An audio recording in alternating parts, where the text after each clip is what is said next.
고린도전서 16장 13절로 24절까지 말씀입니다. 깨어 믿음에 굳게 서서 남자답게 강건하라. 너희 모든 일을 사랑으로 행하라. 형제들아, 스데바나의 집은 곧 가야제의 첫 열매요 또 성도 섬기기로 작정한 줄을 너희가 아는지라. 내가 너희를 권하노니 이 같은 사람들과 또 함께 일하며 수고하는 모든 사람에게 순종하라. 내가 스데바나와 브로다나와 아가이고와 온 것을 기뻐하노니 그들이 너희의 부족한 것을 채웠음이라. 그들이 나와 너희 마음을 시원하게 하였으니 그러므로 너희는 이런 사람들을 알아주라. 아시아의 교회들이 너희에게 무난하고 아글라와 우리스가와 그 집에 있는 교회가 주 안에서 너희에게 간절히 무난하고 모든 형제도 너희에게 무난하니 너희는 거룩하게 입맞춤으로 서로 무난하라. 나 바울은 칠불로 너희에게 무난하노니 만일 누구든지 주를 사랑하지 아니하면 저주를 받을지어다. 우리 주여 오시옵소서. 주 예수 그리스도의 은혜가 너희와 함께하고 나의 사랑이 그리스도 예수 안에서 너희 무리와 함께 할지어다. 아멘. 할렐루야. 네, 오늘 하나님 말씀의 제목은 섬김의 동기라는 제목으로 저와 여러분이 은혜를 나누겠습니다. 우리가 교회를 다니기 시작하면서 예수님을 만나서 구원받은 자로서의 삶은 이전과는 사뭇 굉장히 다른 모습이 있죠. 세상 사람들은 그런 모습을 단순하게 너 예전이랑 참 다르게 착해졌다 라고 할 수 있지는 모르겠지만 여러분 그런 평가를 듣죠? 이전과 다른 모습이 내 안에 있기 때문에 이런 모습이 보이겠죠. 근데 예수 믿으면서 전이나 지금이나 너 똑같다. 그러면 이제는 여러분 오늘부터 처리하셔야죠. 왜 그럴까요? 왜 변화된 모습이 보일까요? 그것은 내 안에 그리스도가 사시기 때문이죠.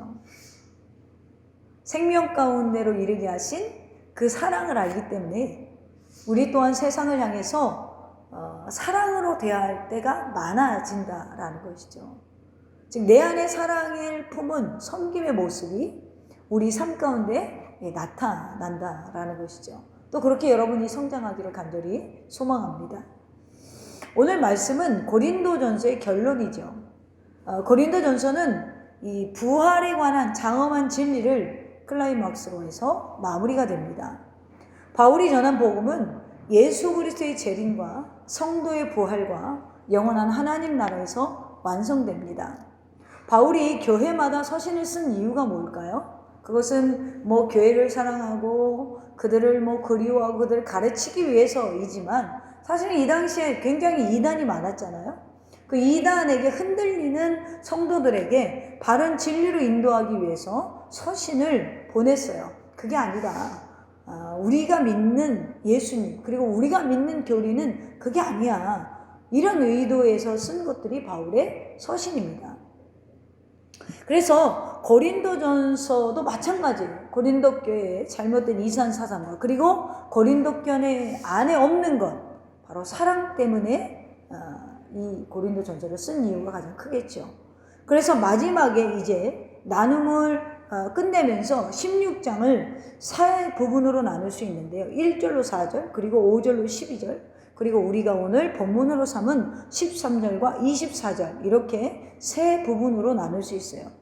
1절로 4절은 바울이 예루살렘 성도들을 구제하는 연보를 독려하는 내용입니다. 그러니까 바울의 재정과는 어땠냐면 바울의 재정과는 복음의 확장성을 위해서 드리는 것이 연보라는 개념을 가지고 있어요. 그러니까 선교하기 위해서 누군가를 구제하기 위해서 이 두 가지의 목적이 바울에게 있어서는 모든 헌금의 유익은 복음의 확장성이라는 것이죠. 복음을 전하기 위해 필요한 것들 그런 재정에 관한 자신의 입장을 이야기했고요. 또 5절로 12절에 보면 고린도 교회를 방문하고자 했던 일정을 변경하는 이유에 대해서 마지막으로 쓰면서 내가 가려고 했는데 조금 더 있다 가서 내가 너희들과 겨울 기간을 함께 보내겠다. 그리고 자기 자신을 대신해서 보낸 디모데를 업신여기지 말고 잘 섬겨줄 것을 부탁하는 내용이 있습니다. 그리고 우리가 읽은 오늘 세 번째 단락인 13절로 24절의 내용은 고린도 교회를 향한 마지막 권면과 문안의 내용이에요. 자, 예루살렘 교회를 위한 구제 헌금과 디모데와 아볼로에 대한 언급을 한 뒤에 바울은 고린도전서를 마무리하면서 마지막으로 종말 때에 세상의 여러 가지 사저와 이단결이 미혹에 흔들리지 말고 오직 예수 그리스도의 죽으심과 부활의 신앙에 기초하여 흔들림 없이 확고한 믿음을 가지고 살아가되 이 모든 것 가운데 사랑을 잊지 말고 반드시 모든 일을 사랑 안에서 행하라 라고 권면하는 거예요. 이런 것들을 보면서 우리 또한 거짓과 속임수로 교회와 성도들을 흔들며 미혹하며 사랑이 식어진 이 마지막 시대 가운데 오직 믿음으로 말미암아 살며 사랑으로 하나 되는 교회 공동체를 이루고 한 손에는 복음을 들고 한 손에는 사랑을 들고 세상을 향해 나아가는 저와 여러분 되기를 간절히 소망합니다. 오늘 말씀 중심의 구절은 14절입니다. 너희 모든 일을 사랑으로 행하라. 자, 바울은 2차 전도 여행 중에 고린도 교회에 1년 6개월 동안 머물며 복음을 전했습니다. 바울은 한 지역에 정착해서 교회를 개척하고 목회하는 대신에 거기에 또 다른 목회자를 세우고 계속해서 복음을 땅끝까지 전파하며 복음을 전하는, 계속해서 교회를 세우는 것을 자신의 소명으로 여깁니다. 그래서 계속해서 전도 여행을 하면서 서신을 통해 지역교회를 섬겼죠. 물론 이게 여러분, 이 바울의 이야기 여러분이 돼서는 안 돼요. 어떤 사람들은 철새 목자가 있고 철새 교인이 있죠. 그래서는 안 돼요. 여러분들은 바울이 아니잖아요. 그리고 초대교회처럼 교회가 없는 시대가 아닙니다. 잘 정착하셔야 돼요. 자, 어쨌든 바울이 고린도를 떠난 후에 약 3년이라는 시간이 흘렀어요. 그리고 고린도의 그리스도인들이 이제 그리스도 안에서 새로운 삶을 시작하고 3년 동안 시행착오를 겪고, 자, 이 바울은 고린도 교회와 서신을 교환하면서 고린도 교회가 있는 어려움에 대한 교훈과 하나님의 말씀을 따라 살려는 교우들에 대한 사랑의 마음을 전합니다. 그리고 13절 이하에 결론적인 부분으로 목회적 권면을 정리하고 인사와 축도를 하는데, 오늘 그런 말씀을 통하여서 섬김의 동기라는 제목으로 주님이 우리에게 주시는 교훈이 무엇일까? 첫째는 모든 일을 사랑으로 행하라. 너무나 잘 알고 있는 내용이죠. 13절로 14절에 보면 깨어 믿음에 굳게 서서 남자답게 강건하라. 너희 모든 일을 사랑으로 행하라. 여기 깨어 있으라는 말은 악의 세력에 대한 경계 태세, 보초를 서라는 거예요. 우리나라 예전에 몇 년 전에 저 전방에서 잠자다가 북한군이 넘어와도 몰랐잖아요. 그럼 되겠어요? 경계 태세가 느슨해진 거잖아요. 그러니까 악의 세력에 세상의 풍조와 그리고 이단 사상과 마귀의 역사에 뭐예요? 경계 태세를 가지라. 이것을 깨어있으라 라는 거고, 믿음의 굳게 서라는 말은 그리스도의 죽으심과 부활의 사건을 깊이 이해하고 복음 위에 굳게 서라는 이야기입니다. 진리 위에 굳게 서라. 그리고 결국 남자답게 강건하라는 말은 남성을 이야기하는 게 아니라 영적인 힘을 이야기하는 거예요. 이 남자답게 강건하는, 남자들이 이렇게 힘이 있잖아요. 그것처럼 영적인 힘을 덧입어 책임성 있고 능력 있는 일꾼이 되라 라는 말이에요. 그래서 헬라어 본문에 보면 13절로 14절까지 5개의 명령형으로 되어 있어요. 가장 먼저 깨어있으라, 깨어있으라. 이 신약의 종말론적 상황을 대비하라.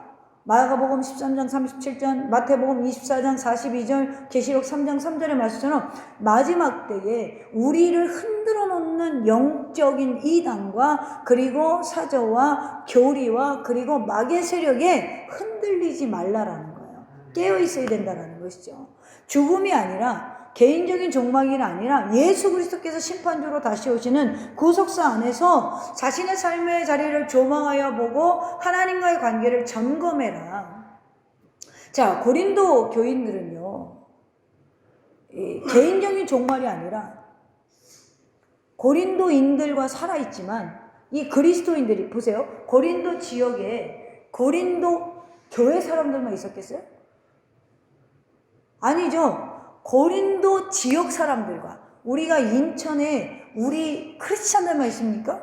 인천의 시민들과 함께 살아간단 말이에요. 그런데 하나님의 백성으로 구별된 삶을 살아야 됐어요. 그런데 고린도 지역의 특징이 뭐죠? 우상을 겁나 섬겼어요. 그러니까 시장에 나오면 뭐가 흔했냐면 신전에 제사 드리던 고기들이 나와 있었어요. 그러니까 신전의 제사, 이방신에게 제사를 드리던 음식이 시장에서 판매가 됐습니다.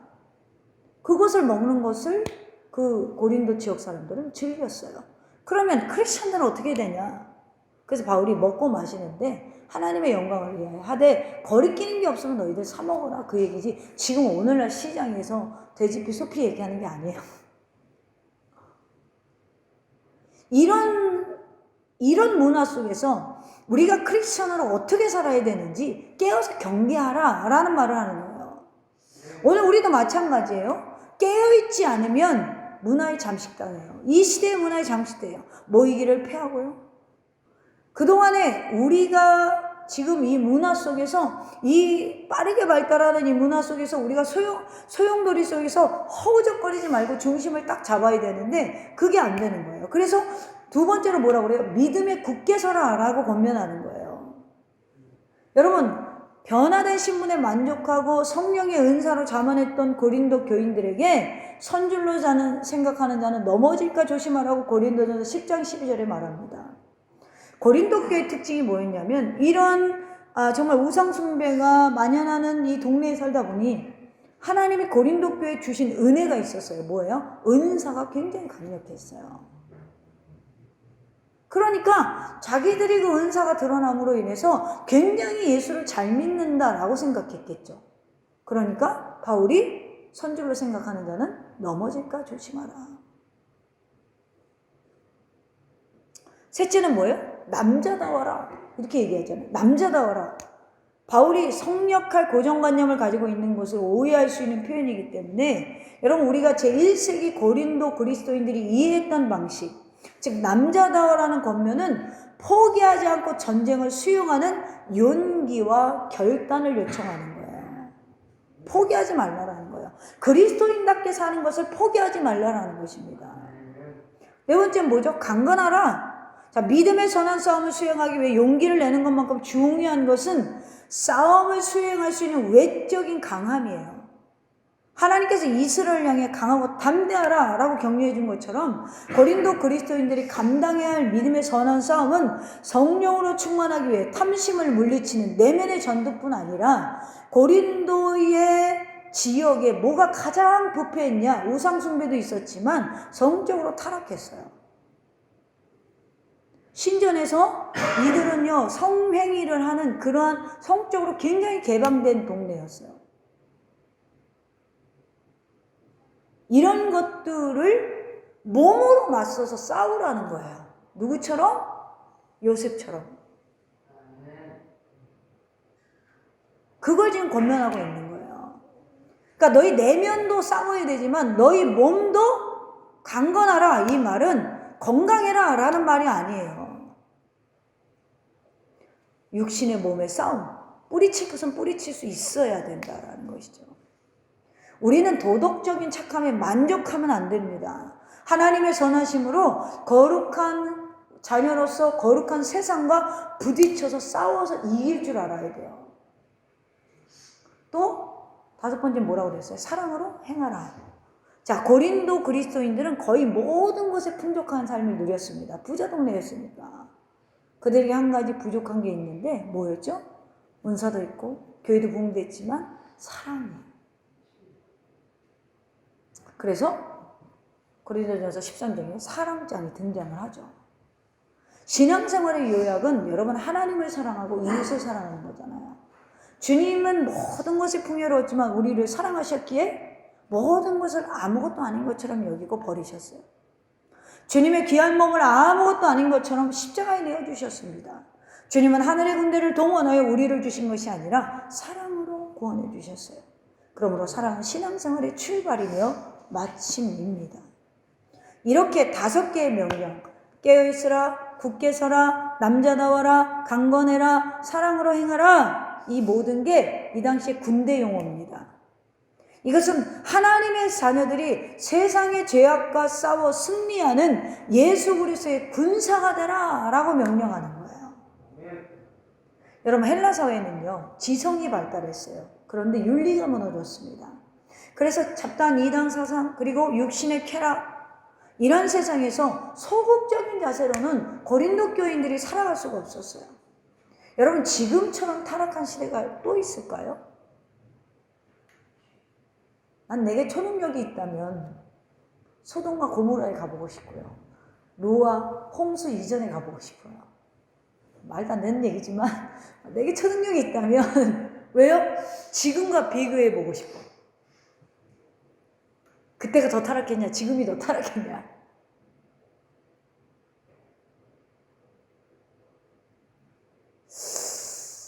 저는 지금도 만만치 않다.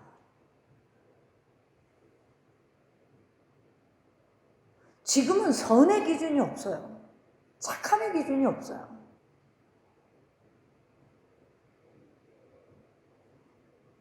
그러므로 우리도 이 세상에 살아가려면 투철한 군인 정신으로 살아야 세상을 이길 수가 있어요. 스포츠 용어 중에 공격이 최고의 방어라는 말이 있습니다.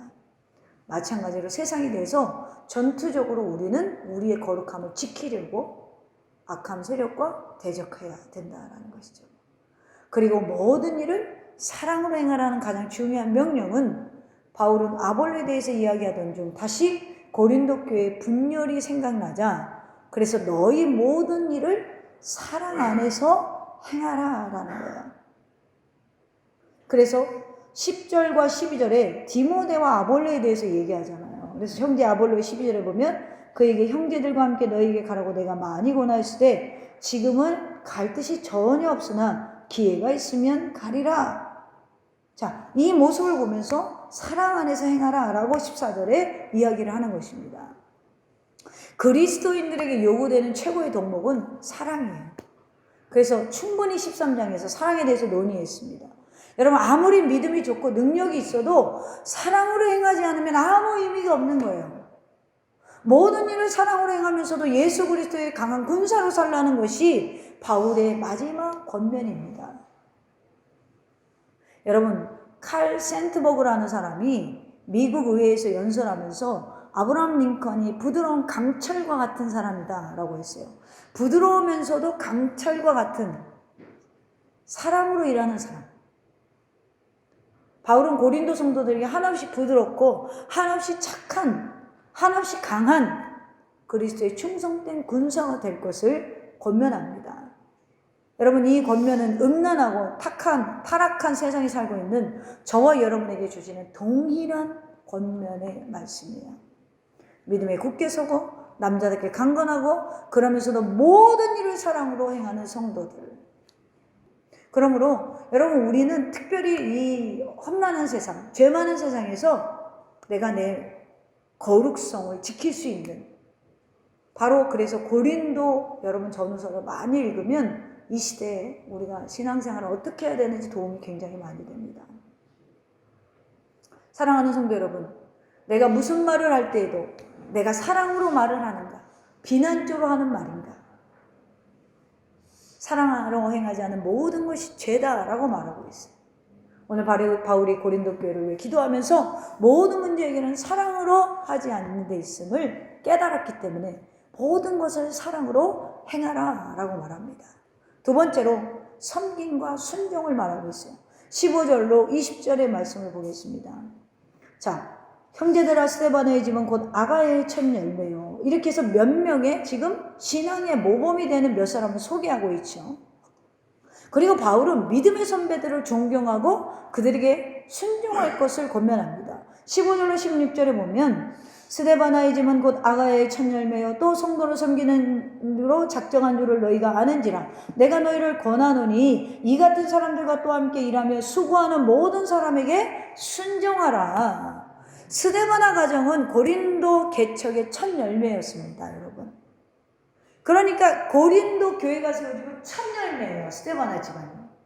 그러니까 스데바나는 고린도전서 1장 16절에 보면 바울에게서 직접 세례를 받은 고린도 교회 믿음의 초석이에요.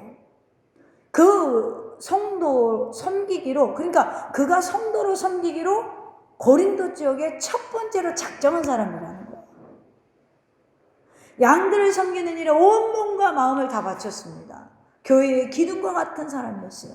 그 외에도 그와 함께 일하며 수고하는 사람들이 있었습니다. 이들을 바울이 순종하라. 자발적으로 성도를 섬기는 일에 힘쓰는 이런 분들에게 우리가 존경하고 순종해라. 그리할 때 교회의 영적인 질서가 잡히고 인본적인 사람들이 발을 붙이지 못하게 한다라는 거예요.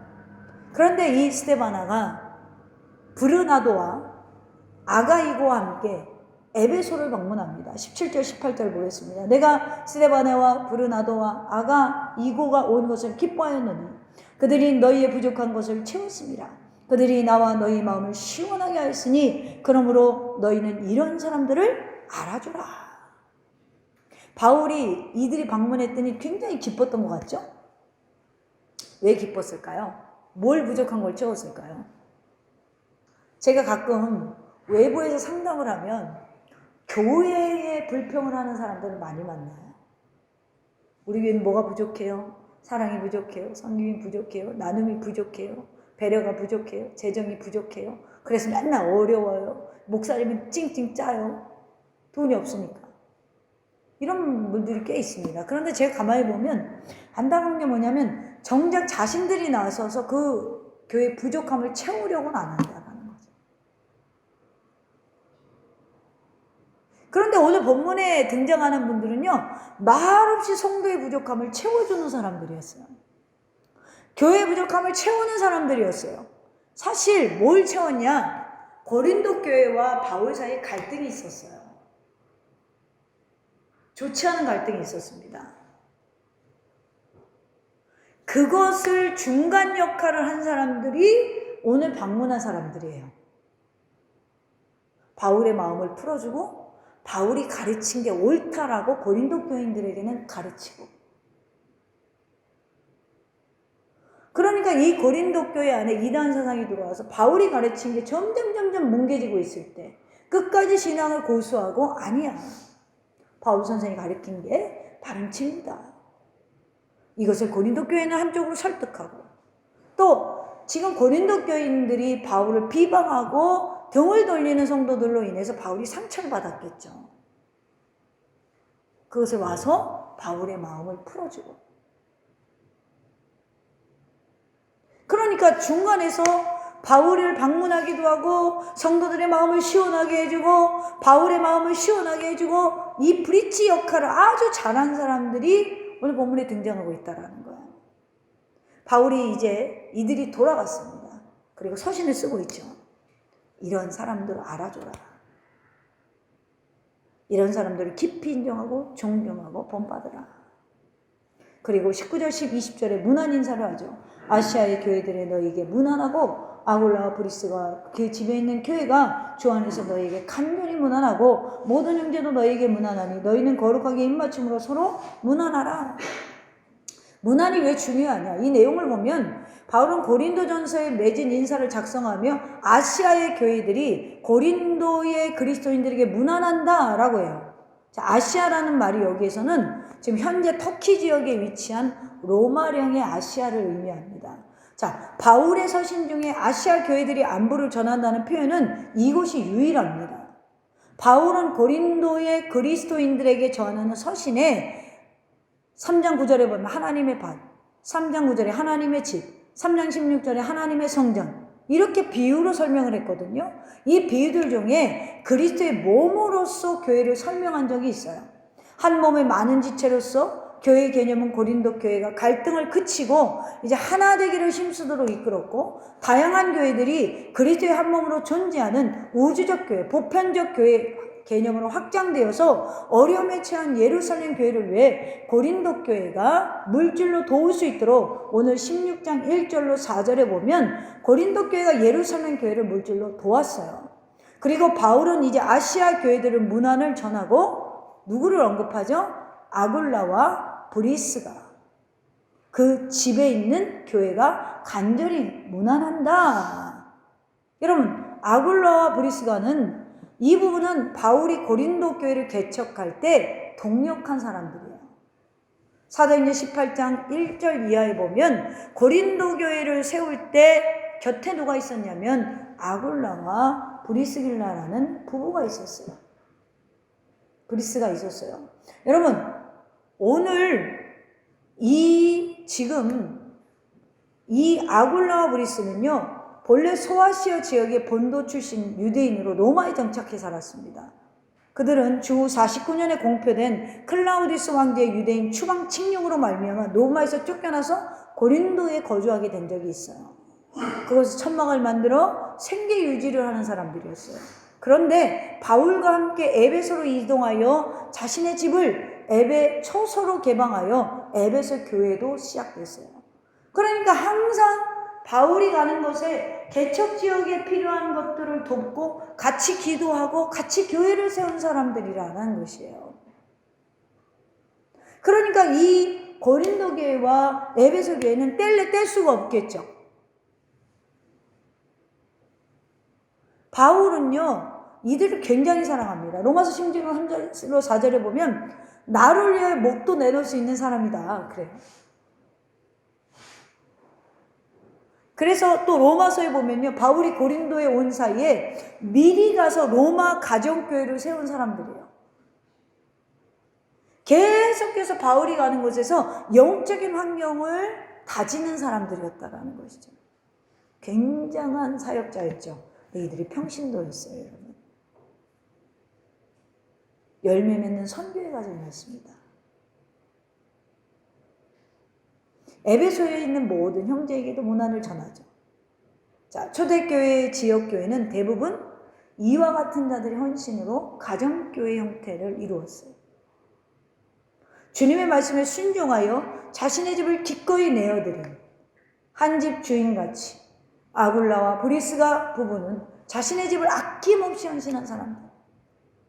아굴라와 브리스가 부부 실명으로 기록된 것은 편지의 수신자인 고린도의 그리스도인들이 그 부부를 알고 있었기 때문이고, 동시에 비록 몸은 떨어져 있지만 서로를 위해 기도하며 여전히 주 안에서 한 몸을 이루는 동력관계를 일깨우기 위함입니다.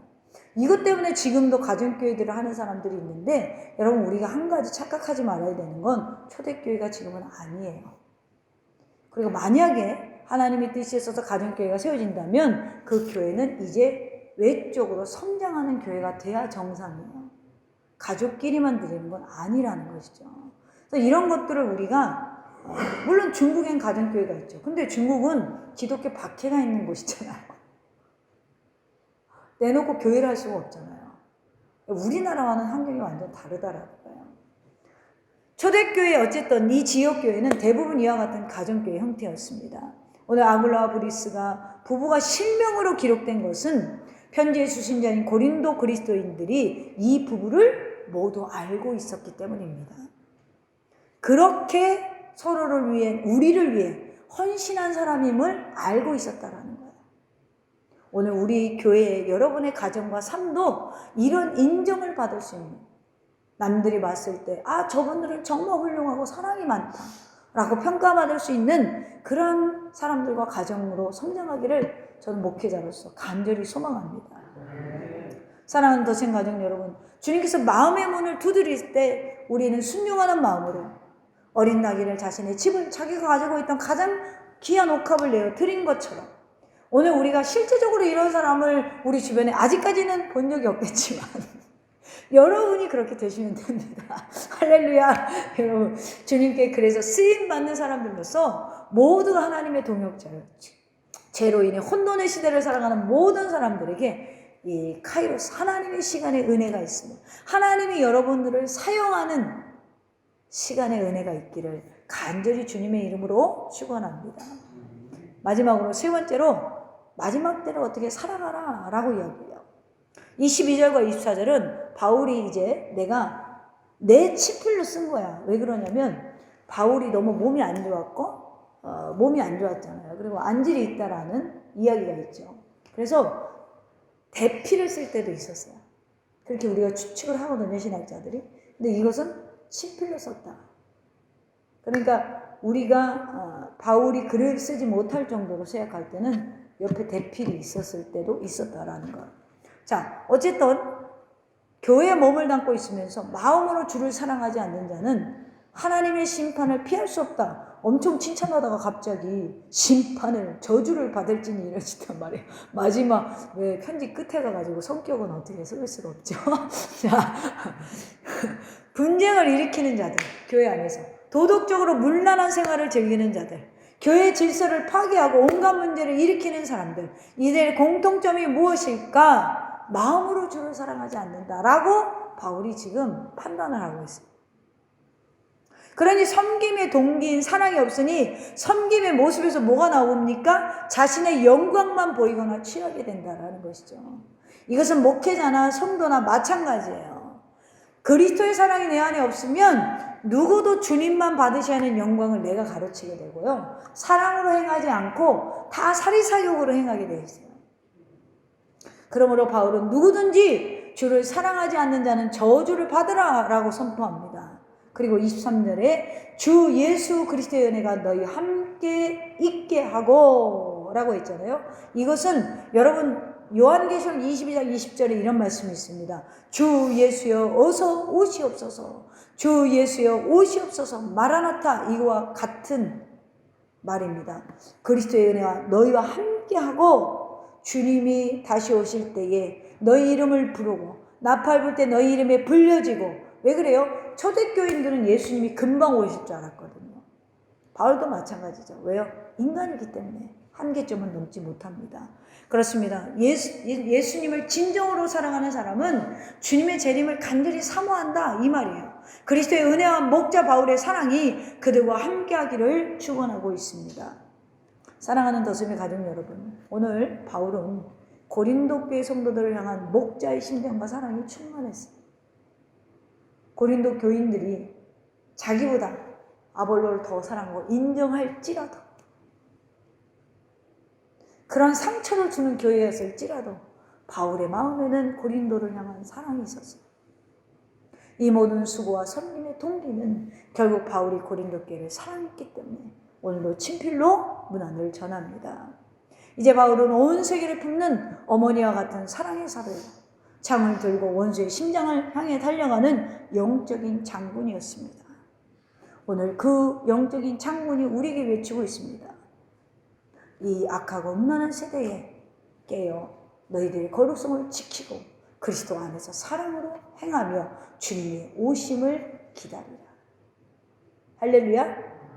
여러분, 우리도 이 세대에 넘어지지 않도록 깨어 믿음에 굳게 서서 남자답게 강건하여 모든 일을 사랑으로 행하는 충성된 일꾼들이 되기를 주님의 이름으로 축원합니다.